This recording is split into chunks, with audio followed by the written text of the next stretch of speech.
An important part of any training routine is your workout recovery, and one way to do that is with self-myofascial release, which is basically just a fancy term for self-massage. And my favorite way to do that, aside from going to get a massage, is with a foam roller.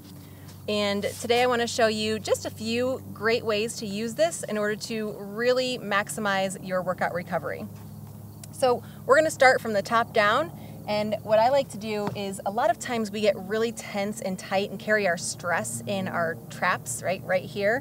One way to really ease this is by rolling those traps out. So start with the foam roller right at the top of your shoulders, right near those trapezoids. Hold your head in your hands and you're gonna slowly roll until you feel some tension in those traps, right?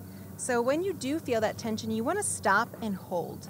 A lot of times people will just roll around on that foam roller like this, but you really want to stop to get that myofascial release, right? That release in the muscle. Stop here, and then once you can feel that release, and you'll be able to, if you hold for about 15 to 30 seconds, you're just going to go down a little bit. And for this one, you're only going to go to about the tops of your rib cage. You don't want to go down to your low back. Once you hit that point, you're just going to roll back again slowly. Now another way to do this one is by almost imagining that you're kind of rolling yourself over the foam roller.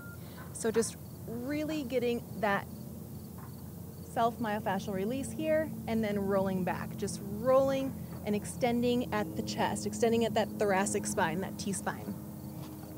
Next, we're going to move down to the glutes, which the glutes can get really tight because we're either sitting while we're driving or sitting while we're at our computer desks, and our hip flexors and glutes just tend to get tight and cramped up. So you're going to be sitting on your foam roller, and there's a couple ways to do this. The more pressure you apply, the less comfortable it's going to be. And while you don't want it to be excruciating, it should be kind of uncomfortable. So you can either have both feet on the ground for less pressure or one foot on the ground for more pressure, whatever you can handle. And again, you're just going to stop at those tight points, hold for about 15 to 30 seconds before moving on. And make sure to do the same thing with the other side. Okay, now it's time to roll out those hamstrings. And again, less pressure, you can have both legs on that foam roller.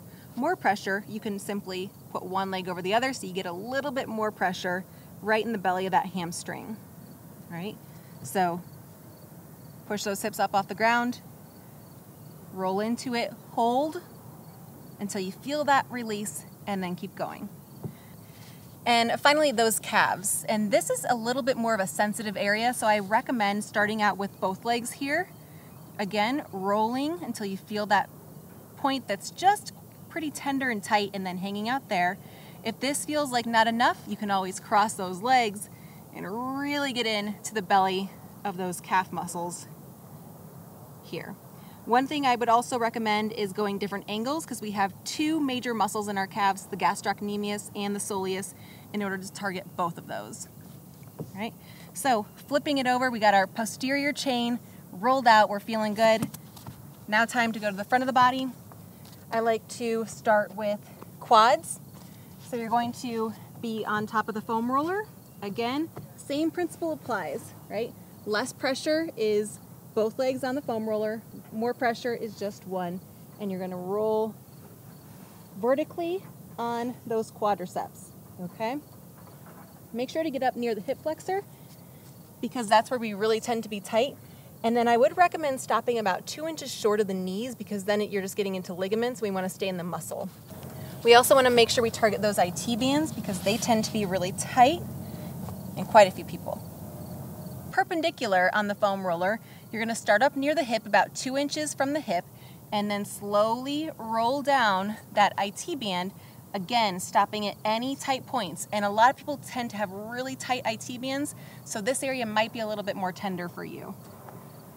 Stop about 2 inches short of the knee and then roll back up. You might find more tender spots rolling back up. Again, hold until it releases. Another tip I like to say for IT band is make sure that you roll perpendicular and then go ahead and internally angle your hips because then you'll hit another angle of that IT band, opening up quite a few more knots. Lastly, we have the muscles next to our shins. So there's a couple ways to get into this position. One way is coming right on top of the foam roller, and that way you can really apply a lot of pressure here. Especially if you're a runner, these can tend to get really tight. And then just slowly roll that muscle next to the shin. Again, stopping at any tight points.